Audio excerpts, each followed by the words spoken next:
నమస్కారం, ఘంటారవానికి స్వాగతం. ముందుగా ప్రధానాంశాలు. పింఛన్ల పంపిణీపై సర్వాధికారాలు ఉన్నా నోరు విప్పని జగన్. ఎండలో వృద్ధులు ఇబ్బంది పడతారని తెలిసినా మౌనం.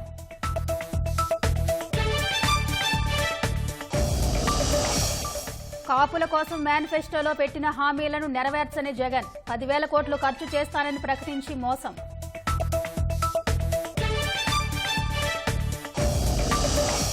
వివాదాల్లో ఉన్న భూములు కనిపిస్తే కబ్జా. దోపిడీలో ఆరితేరిన అనకాపల్లి జిల్లా అధికార పార్టీ ప్రజాప్రతినిధి.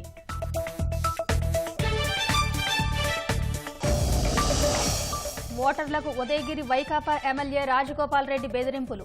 సైకిల్కు ఓటేసిన వారెవరూ ఊళ్ళో ఉండరని హెచ్చరిక.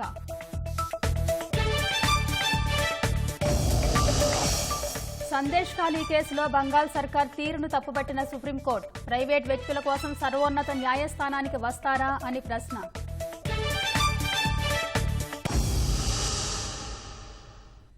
ముఖ్యమంత్రి జగన్ తన కనుసైగలతో అధికార యంత్రాంగాన్ని నడిపిస్తున్నారు. సీఎస్ జవహర్ రెడ్డి ఇప్పటికీ జగన్ చెప్పిన గీత దాటి వెళ్లరు. జగన్ తలుచుకుంటే కేంద్రంపై ఒత్తిడి తెచ్చి తీతీదే ఈవో ధర్మారెడ్డి డిప్యుటేషన్ను పొడిగించుకోగలరు. తన ఎన్నికల ప్రచార సభకు 1000కి పైగా ఆర్టీసీ బస్సుల్ని రప్పించుకోగలరు. ఎన్నికల కోడ్ ఉన్నప్పటికీ అధికారులు తాను చెప్పినట్లు వినాల్సిందేనని శాసిస్తున్న జగన్ ఇంటింటికి పింఛన్ల పంపిణీ చేయాలని మాత్రం సీఎస్ను ఆదేశించడం లేదు. కనీసం ఈసీకి లేఖ రాయలేదు. పింఛన్దారులు ఇబ్బంది పడకుండా తెలుగుదేశం పోరాడుతుంటే సర్వాధికారాలు ఉన్నా సీఎం మాత్రం నోరు విప్పడం లేదు. ఏదైనా జరిగితే ఆ నెపాన్ని ప్రతిపక్షంపై నెట్టేసే కుట్రకు తెరతీశారన్న మాట సర్వత్రా వినిపిస్తోంది. ఇంటింటికి పింఛన్ల పంపిణీ తన మానస పుత్రిక అంటూ గొప్పలు చెప్పే జగన్ 66 లక్షల మంది లబ్ధిదారుల్ని, అందులో ఎక్కువగా ఉన్న వృద్ధుల్ని ఎండల్లో మొదట సచివాలయాలకు, ఇప్పుడు బ్యాంకులకు వెళ్లి పింఛన్లు తెచ్చుకోవాలని సీఎస్ చెబుతుంటే ఎందుకు నోరు విప్పరన్న విమర్శలు వినిపిస్తున్నాయి. కోడ్ అమల్లో ఉన్న వేళ జగన్ కొత్త విధాన నిర్ణయాలు తీసుకోలేరు. కానీ ఉన్న విధానాల్ని కొనసాగింపునకు, సమీక్షకు ఎలాంటి ఇబ్బంది లేదు కదా. మరి ఇంటింటికి పింఛన్ల పంపిణీ విధానాన్ని కొనసాగించాలని సీఎస్ ను ఎందుకు ఆదేశించడం లేదు? అలా చేయడం ఆయనకిష్టం లేదా? ఆయన మౌనం వెనుక కారణమేమిటి? బ్యాంకుల్లో తగిన సదుపాయాలు ఉండవని ఆయనకు తెలీదా? అసలు పింఛన్ల సమస్య ఆయనకు ఎందుకు పట్టడం లేదన్న ప్రశ్నలు వినిపిస్తున్నాయి. ఎన్నికల ప్రచారం చేసుకుంటూ విపక్షాలపై విమర్శలు చేస్తున్న జగన్ పింఛన్లపై మాత్రం మాట్లాడకపోవడంతో ఆయన వ్యవహార శైలిపై అనుమానాలు తలెత్తుతున్నాయి. ఇంటింటికి పింఛన్లు పంపిణీ చేయకుండా మండుటెండల్లో వృద్ధుల్ని సచివాలయాలు, బ్యాంకుల చుట్టూ తిప్పి వారు ఇబ్బంది పడితేనో, ఏదైనా ఉపద్రవం జరిగితేనో ఆ నెపాన్ని ప్రతిపక్షంపై నెట్టేసే కుట్ర స్పష్టంగా కనిపిస్తోందన్న వాదన వినిపిస్తోంది.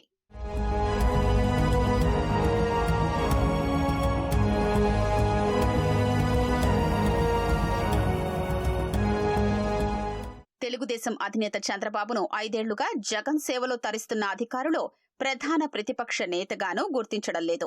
సీఎస్, డీజీపీ లాంటి అధికారులెవ్వరూ ఆయన మాటకు కనీస విలువ ఇవ్వటం లేదు. తన మాట చెల్లుబాటు కాకపోయినా, తనకు అధికారం లేకపోయినా ఇప్పుడు అదే ప్రతిపక్ష నేత చంద్రబాబు ఇంటింటికి పింఛన్లు పంపిణీ కోసం చేయని ప్రయత్నం లేదు. ప్రభుత్వ ప్రధాన కార్యదర్శికి, ఎన్నికల సంఘానికి లేఖలు రాశారు. మండుతున్న ఎండల్లో వృద్ధుల్ని సచివాలయాలకు, బ్యాంకులకు కిలోమీటర్ల దూరం తిప్పొద్దని వేడుకుంటున్నారు, విజ్ఞప్తి చేస్తున్నారు. తెదేపా భాగస్వామ్య పక్షాలైన జనసేన, భాజపా నాయకులు ఆయనతో గొంతు కలిపారు. ఇంటింటికి పింఛన్లు పంపిణీ చేయండని నెత్తి నోరు కొట్టుకుని అడుగుతున్నారు. ఎక్కే గడప, దిగే గడప అన్నట్టుగా అలుపెరగని ప్రయత్నాలు చేస్తూనే ఉన్నారు. గవర్నర్ను కలిసి పరిస్థితిని వివరించారు. సీఎస్ కార్యాలయం వద్ద ధర్నాకు దిగారు, ఆందోళన నిర్వహించారు. ఊరువాడ గొడవ చేస్తున్నారు. ఏప్రిల్ నెలలో సచివాలయాలకు వెళ్లి పింఛన్లు తెచ్చుకోవాలని అధికారులు చెప్పినప్పుడు ప్రధాన ప్రతిపక్షం తీవ్రంగా పోరాడింది. ఇప్పుడు పోరాడుతోంది.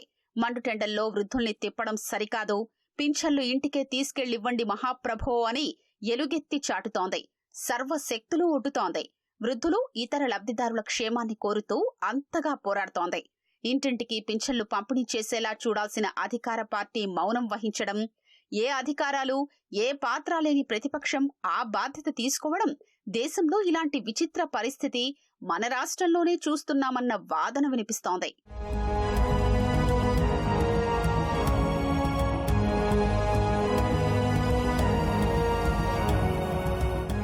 తిమ్మిని బమ్మిని చేయడంలో, దుష్ప్రచారంలో వైకాపా నాయకుల్ని మించిన అఖండులు మరొకరు లేరు. ఎన్నికల ముందు సొంత బాబాయ్ హత్యకు గురైతే నారాసుర రక్త చరిత్ర అంటూ ప్రతిపక్ష నేతపై అభాండం వేసి డ్రామాను రక్తి కట్టించారు. తమ వికృత రాజకీయ క్రీడకు ఇప్పుడు అవ్వాతాతల్ని బలిపెడుతున్నారు. ఏప్రిల్ మొదటి వారంలో 42 డిగ్రీల ఉష్ణోగ్రతల్లోనే ఎండలకు తాళలేక పింఛన్ల కోసం సచివాలయాలకు తిరిగే క్రమంలో 32 మంది చనిపోయారు. ఇప్పుడు జగన్ తన అధికార దాహాన్ని తీర్చుకోవడానికి మరింత మంది అవ్వాతాతల్ని అంపశయ్య ఎక్కించేందుకు సిద్ధంగా ఉన్నారు. వచ్చే వారం రోజులు ఎండలు మరింత తీవ్రంగా ఉండబోతున్నాయి. ఇప్పటికే 46 డిగ్రీలకు పైగా ఉష్ణోగ్రతలు నమోదవుతున్నాయి. తీవ్రమైన వడగాలులు వీస్తున్నాయి. అంత తీవ్రమైన ఎండల్లో వృద్ధులు బ్యాంకులకు తిరిగితే ఈసారి మరింత మంది ఇబ్బంది పడి ఆస్పత్రుల పాలయ్యే అవకాశం ఉంది. జగన్ కు, అధికార పార్టీ నాయకులకు కావాల్సిందే అదే. ఆ నెపాన్ని ప్రతిపక్షంపైకి నెట్టేసి ఎన్నికల్లో పబ్బం గడుపుకోవాలన్నదే వాళ్ల కుట్ర. 1.35 లక్షల మంది సచివాలయ సిబ్బంది ద్వారా 3-4 రోజుల్లోనే మొత్తం లబ్ధిదారులందరికీ పింఛన్లు పంపిణీ చేసే వీలున్నా ఏప్రిల్ మొదటి వారంలో సచివాలయాలకే వచ్చి పింఛన్లు తీసుకోవాలని లబ్ధిదారుల్ని ప్రభుత్వం ఆదేశించింది. వృద్ధుల్ని అధికార పార్టీ నాయకులు చక్రాల కుర్చీలపైన, మంచాలపైన మండుటెండల్లో ఊరేగించారు. విపక్షంపై నెపాన్ని నెట్టేసే ప్రయత్నం చేశారు. ఇప్పుడు అదే డ్రామాను పునరావృతం చేసి ఎన్నికల్లో లబ్ధి పొందాలన్నదే అధికార పార్టీ కుట్ర. ఎన్నికల్లో సైకిల్ గుర్తుకు ఓటు వేసిన వారిని ఎవ్వరినీ ఊర్లో ఉండనివ్వనని నెల్లూరు జిల్లా ఉదయగిరి నియోజకవర్గ వైకాపా అభ్యర్థి మేకపాటి రాజగోపాల్ రెడ్డి హెచ్చరించారు. గత శనివారం శకునాలపల్లిలో ప్రచారం నిర్వహించిన మేకపాటి ఈ వ్యాఖ్యలు చేశారు. ఎటువంటి పరిస్థితుల్లో ఇక్కడ మూలపల్లెల్లో ఒక్క ఓటు సైకిల్ గుర్తుకు పడనే కూడదు. ఏదన్నా పొరపాటు జరిగిందంటే మాత్రం నేను ఖచ్చితంగా చెప్తున్నాను, సైకిల్ గుర్తు మనుషులు ఇక్కడ ఎవరూ ఉండవు. ముఖ్యమంత్రి జగన్ సొంత నియోజకవర్గం పులివెందులలో ఆయన సతీమణి భారతికి చొక్కెదురైంది. ఎన్నికల ప్రచారంలో సొంత పార్టీ నేతలే ఆమెను నిలదీశారు. తమ తాతల కాలం నుంచి వారసత్వంగా వచ్చే భూముల పట్టా పాస్ పుస్తకాలపై సీఎం జగన్ ఫోటో ఎందుకు ముద్రిస్తున్నారని ప్రశ్నించడంతో ఆమె అవాక్కయ్యారు. పులివెందుల నియోజకవర్గం వేంపల్లెలో భారతి ఎన్నికల ప్రచారం నిర్వహిస్తుండగా కుమ్మరాంపల్లె మాజీ సర్పంచ్ భర్త వైకాపా నాయకుడు భాస్కర్ రెడ్డి ఆమెకు విజ్ఞప్తి చేస్తూనే ప్రశ్నల వర్షం కురిపించారు. పట్టాదారు పాస్ పుస్తకాలపై రైతుల చిత్రాలు ఉండేలా చూడాలని, ఈ విషయాన్ని సీఎం జగన్ దృష్టికి తీసుకెళ్లాలని కోరారు. సీఎం జగన్ ప్రతి సమావేశంలోనూ నా ఎస్సీ, నా బీసీ, నా మైనార్టీ అంటున్నారు తప్ప ఒక్కసారి కూడా నా రైతన్న అని అనడం లేదని భారతి వద్ద ఘాటుగా వ్యాఖ్యానించారు. అంతేకాకుండా రైతు భరోసా కింద రాష్ట్ర ప్రభుత్వం ప్రకటించిన 16,000లో సగం సొమ్ము కేంద్ర ప్రభుత్వానిదేనని, దీనివల్ల రైతులకు ఎలాంటి ప్రయోజనం ఉండదన్నారు. ఈ మొత్తాన్ని పెంచి రైతులకు మేలు జరిగేలా చూడాలని కోరారు. భాస్కర్ రెడ్డి ప్రశ్నలకు భారతి సమాధానం చెప్పకుండా మౌనంగా విని వెళ్లిపోయారు.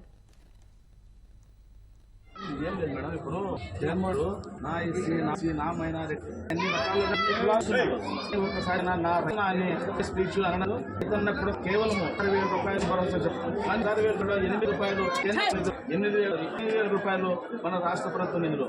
అందుకని వీఆర్ మీరు డైరెక్ట్ గా జగన్మోహన్ రెడ్డి సత్యమని కాబట్టి మీరు తప్పకుండా ఈ విషయం చేరవేస్తారని నేను కోరుకుంటూ, అదేగా ఇప్పుడు వచ్చే పట్టా పాస్బుక్ల పైన చేసి మా రైతు బొమ్మలు మా ఉండాలి మేడం. ఎందుకంటే ముఖ్యమంత్రి బొమ్మ కూడదని నేను మరీ చెప్తున్నాను. మీరేమనుకో, ఎందుకంటే మా అబ్బగారి తరపు నుండో సార్వత్రిక ఎన్నికల నేపథ్యంలో యువతను చైతన్యపరచడమే లక్ష్యంగా నారా లోకేష్ రాష్ట్రంలో పర్యటించనున్నారు. నేటి నుంచి 6వ తేదీ వరకు రాయలసీమ, దక్షిణ కోస్తా జిల్లాల్లో లోకేష్ పర్యటన సాగనుంది. నేడు ఒంగోలులో తొలి కార్యక్రమం నిర్వహించనున్నారు. మే 1న నెల్లూరు, 2న రాజంపేట, 3న కర్నూలు, 4న నంద్యాల, 5న చిత్తూరు, 6న ఏలూరు లోక్సభ నియోజకవర్గాల్లో సభలు, రోడ్ షోల్లో పాల్గొంటారు. ప్రతిరోజు సాయంత్రం 4 గంటల నుంచి 6 గంటల వరకు యువతతో ముఖాముఖి నిర్వహిస్తారు. వారి సందేహాలు నివృత్తి చేయడం సహా ప్రస్తుత పరిస్థితుల్లో కూటమి ప్రభుత్వం రావాల్సిన ఆవశ్యకతను వారికి వివరిస్తారు. తెలుగుదేశం నియమ నిబంధనలకు వ్యతిరేకంగా వ్యవహరిస్తున్న కొంతమంది నాయకులను సస్పెండ్ చేసినట్లు ఆ పార్టీ రాష్ట్ర అధ్యక్షుడు అచ్చెన్నాయుడు తెలిపారు. అరకు నియోజకవర్గానికి చెందిన సివేరి అబ్రహాం, విజయనగరానికి చెందిన మీసాల గీత, అమలాపురానికి చెందిన పరమట శ్యామ్ కుమార్, పోలవరానికి చెందిన ముడియం సూర్యచంద్రరావు, ఉండికి చెందిన వేటుకూరి వెంకట శివరామరాజు, సత్యవేడి నియోజకవర్గానికి చెందిన జడ్డా రాజశేఖర్లను తెలుగుదేశం నుంచి సస్పెండ్ చేసినట్లు అచ్చెన్నాయుడు ప్రకటించారు.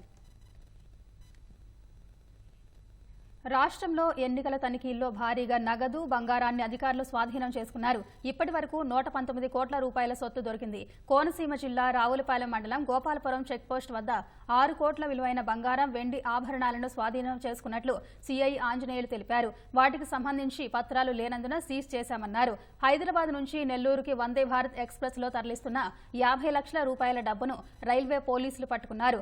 హైదరాబాద్కు చెందిన పవన్, నెల్లూరుకు చెందిన కుమార్ల వద్ద నగదు స్వాధీనం చేసుకుని ఐటీ అధికారులకు అప్పగించారు. వారిద్దరూ ఆత్మకూరు ఎమ్మెల్యే మేకపాటి విక్రమరెడ్డి అనుచరులని అనుమానిస్తున్నారు. తాగునీటి సమస్య పరిష్కరించాలని కోరుతూ సత్యసాయి జిల్లాలోని పలు మండలాల్లో మహిళలు ఖాళీ బిందెలతో ధర్నాకు దిగారు. తనకల్లు మండలం కొట్టువారిపల్లెలో వారం రోజులుగా నీటి సమస్య ఉందని అధికారులకు ఫిర్యాదు చేసినా పట్టించుకోలేదని ఆవేదన వ్యక్తం చేశారు.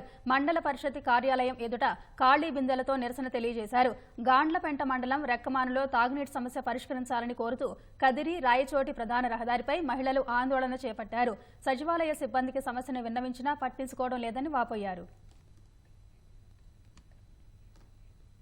తిరుపతి జిల్లా చంద్రగిరి తెదేపా అభ్యర్థి పులివర్తి నానికి తక్షణం 1+1 సెక్యూరిటీ కల్పించాలని హైకోర్టు పోలీసులను ఆదేశించింది. హైకోర్టు న్యాయమూర్తి జస్టిస్ కె శ్రీనివాసరెడ్డి ఈ మేరకు ఉత్తర్వులు జారీ చేశారు. తిరుపతి జిల్లా ఎస్పీ, గ్రామీణ ఠాణా పోలీసులు తనకు భద్రత కల్పించకపోవడాన్ని సవాల్ చేస్తూ పులివర్తి నాని హైకోర్టులో వ్యాజ్యం వేశారు. పిటిషనర్ల తరఫున న్యాయవాది ఉమేష్ చంద్ర వాదనలు వినిపించారు. ప్రతిపక్ష పార్టీలు ప్రచారం చేయడమే నేరం అన్నట్లు వైకాపా రౌడీ మోకలు దాడికి పాల్పడుతున్నాయి. 2 రోజుల క్రితం ఏలూరు జిల్లా దెందులూరు నియోజకవర్గం తెదేపా అభ్యర్థి చింతమనేని ప్రభాకర్ ప్రచారంలో పాల్గొన్న గ్రామస్తులపై దాడి ఘటన మరవక ముందే మరోసారి వైకాపా మోకలు రెచ్చిపోయాయి. దెందులూరు కాంగ్రెస్ అభ్యర్థి ఆలపాటి నరసింహమూర్తి ప్రచారం ముగించుకుని తిరిగి వెళుతుండగా వైకాపా ఎమ్మెల్యే అబ్బయ్య చౌదరి అనుచరులు కాంగ్రెస్ ప్రచార రథంపై విరుచుకుపడ్డారు. అందులో ఉన్న మహిళలపై విచక్షణారహితంగా భౌతిక దాడి చేశారు. ఈ ఘటనలో గాయపడిన మహిళలకు ఏలూరు ప్రభుత్వ ఆసుపత్రిలో చికిత్స అందిస్తున్నారు. వచ్చేసి కళ్ళలు పెట్టుకొని జెండాలు పీకేసారు. ఫస్ట్ మా జెండాలు ఎందుకు పీకుతున్నారో మా కుర్రోళ్ళు అడిగినందుకు కర్రలు పెట్టేసి కారంతా పగలగొట్టేసి కొట్టేస్తారు. చూసి చెప్పి నన్ను చూసి చంపలను కొట్టేస్తారు. అమ్మాయినప్పటికీ అమ్మాయికి వెనకాల అమ్మాయి అర్థం కారర్థం తీసుకొని చేయి బయటకు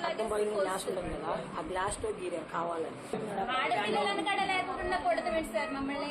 ఆడపిల్ల మేమేమైనా చేసామా? మేమైనా మాట్లాడి కావాలని గెలిపించుకున్నాం సార్. మేము అబ్బాయి చదువుని ఎమ్మెల్యే అక్కడే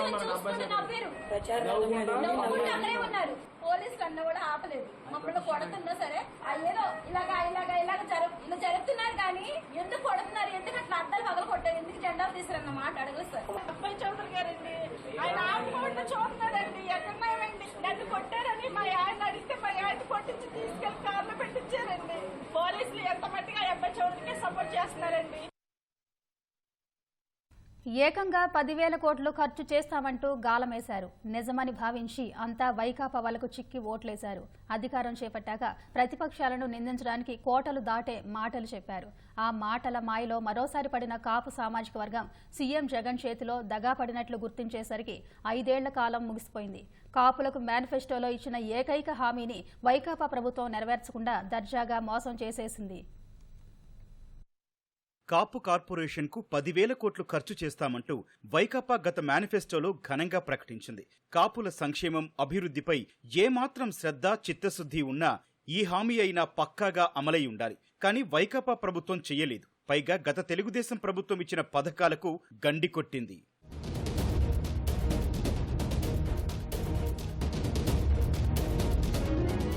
కాపుల్లోని నిరుపేదల కోసం తెలుగుదేశం ప్రభుత్వం కార్పొరేషన్ ఏర్పాటు చేసింది. సంక్షేమ పథకాలతో సంబంధం లేకుండా కార్పొరేషన్ ద్వారా 4,000 కోట్లు ఖర్చు చేసింది. 50,000 నుంచి 1,00,000 వరకు రాయితీతో రుణాలు, అదనపు రుణాలు అందించింది. 2.11 లక్షల మందికి 1,44,175 కోట్ల మేర రాయితీ రుణాలివ్వగా వేల మంది ఈ పథకంతో భవితను తీర్చిదిద్దుకున్నారు. అలాంటి పథకాన్ని కొనసాగించకుండా జగన్ ఎత్తేశారు. తెదేపా ప్రభుత్వం కాపు యువతకు రుణాలివ్వడంతో పాటు ఏ ఆదరవు లేని వారికి ప్రత్యేక శిక్షణ ఇచ్చింది. ఆసక్తి ఉన్న వారికి డ్రైవింగ్ శిక్షణ ఇప్పించింది. ఖరీదైన ఎస్యూవీ కార్ల కొనుగోళ్లను ప్రోత్సహించింది. మొత్తంగా 284 మందికి 21.30 కోట్ల మేర ఆర్థిక సాయం అందించింది. లబ్ధిదారులు నెలకు 30 నుంచి 40 వేల వరకు సంపాదించేవారు. కానీ జగన్ ప్రభుత్వం శిక్షణ కార్యక్రమాలకు స్వస్తి పలికింది. వైసీపీ ప్రభుత్వం జగన్మోహన్ రెడ్డి గారు కాపులకంటూ తిరగదీసింది ఏమీ లేదు. కాపులకి గత ప్రభుత్వం చంద్రబాబు నాయుడు గారి ప్రభుత్వంలో ఏం చేశారు అని చెప్పేసి ఎద్దేవా చేశారు. జగన్మోహన్ రెడ్డి గారు సీఎంగా ఉండగా మరి సంవత్సరాలకు 2,000 కోట్లు ఇస్తానని చెప్పేసి జగన్మోహన్ రెడ్డి గారు చెప్పారు. 5 సంవత్సరాలుగా 5 10,000 కోట్లు ఇవ్వాలి. మరి జగన్మోహన్ రెడ్డి గారు 10,000 కోట్లు 5 సంవత్సరాలు ఇచ్చారా అన్నది జగన్మోహన్ రెడ్డి గారు చెప్పాలి. అంతే తప్ప ఫీజు రివెన్మెంట్ ఇచ్చిన ఆ డబ్బు లేకపోతే కాపు నేస్తం ఇలాంటివన్నీ కూడా దీంట్లో చూపెడితే ఇది కాదు. ఫీజు రివెన్మెంట్లు ఇవన్నీ కూడా దీనిలో చూపెట్టి నేనైతే ఇంత పొడుగు చేశానని చెప్తున్నాడు ఆయన. ఫారెన్ కంట్రీలు చదువుకునే పిల్లలకి ఎంత డబ్బు ఇచ్చారన్నది చెప్పాలి. కాపులకి మేము ఏం చేసామన్నది రికార్డెడ్ గా ఒక శాశ్వతాన్ని రిలీజ్ చేయాలని చెప్పేసి ఈ సందర్భంగా తెలియజేస్తున్నాను. తెదేపా అమలు చేసిన విదేశీ విద్య పథకం కాపులకు ఎంతో మేలు చేసింది. కానీ ఈ పథకాన్ని ఆపేసిన జగన్ 3 ఏళ్ల వరకు కనీసం ఆ ఊసే ఎత్తలేదు. ఆపై సాయాన్ని పెంచి అమలు చేసినట్టు పైకి చెబుతూ ఎక్కువ మందికి లబ్ధి జరగకుండా చేశారు. 207 కోట్లతో తెదేపా ప్రభుత్వం 1892 మంది విద్యార్థులను విదేశాలకు పంపింది. వైకాపా సర్కారు మాత్రం తొలుత 200 QS ర్యాంకింగ్ ఉన్న వర్సిటీల్లో సీట్లు వస్తేనే ఆర్థిక సాయం అంటూ మోకాలడ్డింది. సబ్జెక్టుల అంశాన్ని తెరమీదకు తెచ్చి వాటిలో మొదటి 50 ర్యాంకుల్లో ఉన్న విశ్వవిద్యాలయాల్లో సీట్లు సంపాదిస్తేనే సాయం అంటూ ఉత్తర్వుల్లో సవరణలు చేసింది. గరిష్టంగా ఫీజుల్ని 1.25 కోట్ల వరకు చెల్లిస్తామంది. ఈ నిబంధనల దెబ్బకు 250 మంది కూడా పథకానికి అర్హత సాధించలేకపోయారు.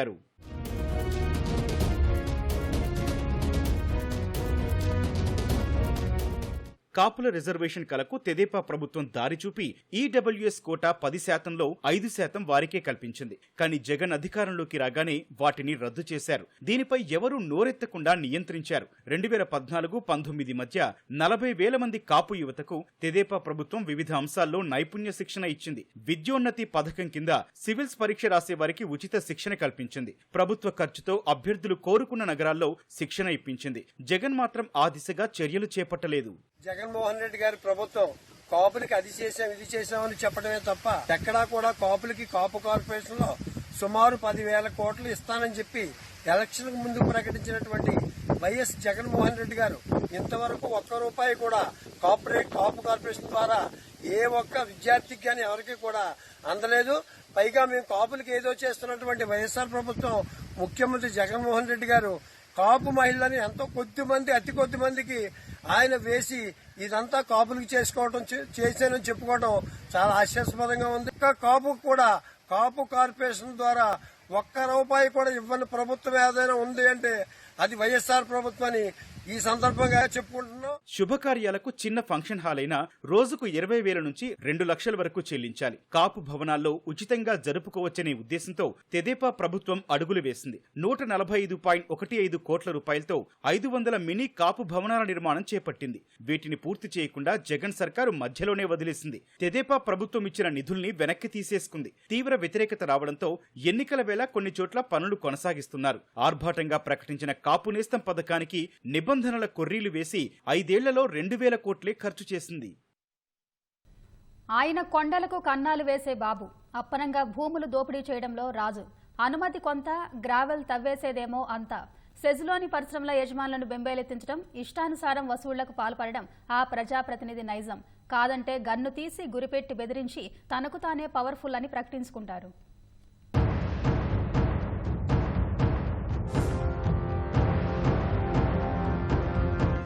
అనకాపల్లి జిల్లాకు చెందిన ఓ నియోజకవర్గ ప్రజా ప్రతినిధి అయిన ఆయన అభివృద్ధి చేస్తానంటూ గెలిచి ఆ తరువాత ఆ ప్రాంత అభివృద్ధి కాకుండా సొంత ఎదుగుదలపైనే దృష్టి నిలిపారు. ఎప్పుడూ వివాదాల్లో ఉంటూ నియోజకవర్గంలో పవర్ఫుల్ అంటూ గల్లా ఎగరేస్తుంటారు. కన్నా అని కోరినా, బాబు అని బతిమిలాడినా వినేది లేదు. వసూళ్లు ఆపేది లేదు. ఎవరైనా ప్రశ్నిస్తే బూతుల పురాణం అందుకుంటారు. జిల్లాలో ఈ నాయకుడిదంతా అంతా ఇంతా కాదు. విశాఖ నగరానికి సమీపంలో పారిశ్రామికంగా అభివృద్ధి చెందుతున్న నియోజకవర్గం అదే. అచ్యుతాపురం సెజ్ అక్కడే ఉంది. ఏటికొప్పాక బొమ్మలకు ప్రసిద్ధి. విస్తృత తీర ప్రాంతమూ ఉంది. ఇంతటి కీలక ప్రాంతంలో వివాదాస్పద భూములపై కన్నేసే ఆయన ఎలాగోలా వాటిని సొంతం చేసుకుంటారు. పారిశ్రామిక వాడలో మట్టి పొయ్యాలన్నా, ఇటుక పేర్చాలన్నా, ఆఖరికి పరిశ్రమల వ్యర్థాలు అమ్ముకోవాలన్నా ముడుపులు చెల్లించాల్సిందే. లేకపోతే అడ్డంకులు సృష్టిస్తారు. అయినా దారికి రాకపోతే అనుచరులతో దాడులు చేయిస్తారు. ప్రతిపక్షాలతో కలిసి సొంత పార్టీ నేతలే అఖిలపక్షం ఏర్పాటు చేసి మరీ ఆయన దందాలకు వ్యతిరేకంగా ఆందోళనకు దిగారంటేనే పరిస్థితి అర్థం చేసుకోవచ్చు.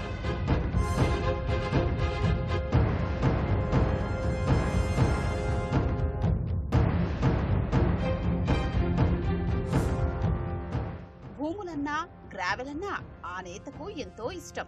నియోజకవర్గంలో ఎక్కడ లేఅవుట్ వేసినా, కొండల తవ్వకాలు జరిగినా ఈ ప్రజాప్రతినిధి హస్తం ఉన్నట్లే. అక్రమ లేఅవుట్లు వేయించి అమ్ముకోవడం, ఆ భూములు కొనుగోలు చేసిన వారిని వాళ్లే భయపెట్టి తక్కువ ధరకు స్వాధీనం చేసుకుంటారు. ఆయన కన్ను పడితే కొండలు పిండి, భూములు హాంఫట్ కావాల్సిందే. అందుకు ఎదురు చెప్పే వారిని నయ్యానో భయానో లొంగ తీసుకోవడంలోనూ ఆయనను మించిన రాజు లేరు. రాంబిల్లి మండలంలో పెదకలవలాపల్లి, వేల్చూరు, పంచదార్ల, కొత్తూరు గ్రామాల్లో కొండల్ని గుల్ల చేసి భారీగా గ్రావెల్ను తరలించారు. అక్రమ తవ్వకాలు జరిగాయని నిర్ధారణ చేసిన గనుల శాఖ 14 కోట్ల అపరాధ రుసుము చెల్లించాలని ఆదేశించినా ₹1 చెల్లించలేదు.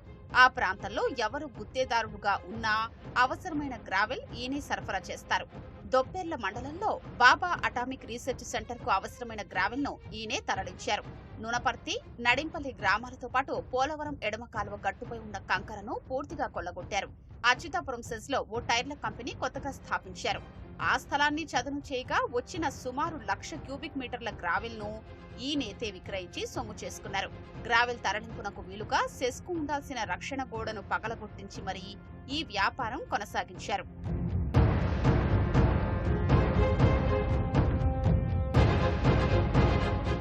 ఎక్కడ ఏ భూమి వివాదం ఉందంటే అక్కడ వాలిపోతారీ నేత అనుచరులు. ఎవరిని ఎలా భయపెట్టి భూముల్ని సొంతం చేసుకోవచ్చో ఈయనకు వెన్నతో పెట్టిన విద్య. అచ్యుతాపురం మండలం పూడిమడకలో ఇటీవల చనిపోయిన ఓ ప్రతిపక్ష నాయకుడికి మొత్తం 40 ఎకరాల భూమి ఉండేది. వైకాపా అధికారంలోకి వచ్చిన వెంటనే ఆయనను భయపెట్టిన ఈ ప్రజాప్రతినిధి కేవలం 4 ఎకరాలు మాత్రమే ఆయన వద్ద ఉంచి మిగిలినవి ఎకరా 12 లక్షల చొప్పున కుమారుడి పేరిట రాయించుకున్నారు. గతంలో 22A పరిధిలో ఉండేవన్న కారణం చూపి ఆవ సోమవారంలోని 8 ఎకరాల్ని తక్కువ ధరకే ఆయన నుంచి తీసేసుకున్నారీ నేత. ప్రస్తుతం ఆ 44 ఎకరాల భూముల విలువ 100 కోట్లకు పైమాటే. అదే గ్రామానికి చెందిన 2 వ్యక్తుల భూమిని ప్రభుత్వానిదంటూ భయపెట్టి తక్కువ ధరకు లాక్కున్నారు. ఇలా ఆ నేత కుమారుడి పేరిట కొనుగోలు చేసిన భూముల్నే ఆనుకునే మరో 160 ఎకరాల వరకు ప్రభుత్వ భూమి ఉంది. 22A జాబితాలో ఉన్న వీటిపైన కన్నేశారు. రాంబిల్లి మండల పరిధిలో పేదలకు ప్రభుత్వం అందించిన 100 ఎకరాల అసైన్మెంట్ భూములకు సంబంధించి రికార్డుల్లో లబ్ధిదారుల పేర్లున్నా సాగులో మాత్రం ఆ ప్రజాప్రతినిధి కుటుంబ సభ్యులే ఉన్నారు.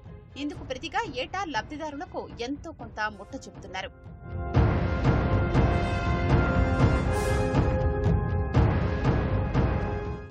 అచ్యుతాపురం సెస్ కు ఏ కంపెనీ వచ్చినా ముందుగా ఆ ప్రజా ప్రతినిధిని ప్రసన్నం చేసుకోవాల్సిందే. కంపెనీకి అవసరమైన గ్రావెల్, మట్టి, ఇసుక, గోదాం ఇలా అన్ని అవసరాల్ని ఆయనే సమకూరుస్తారు.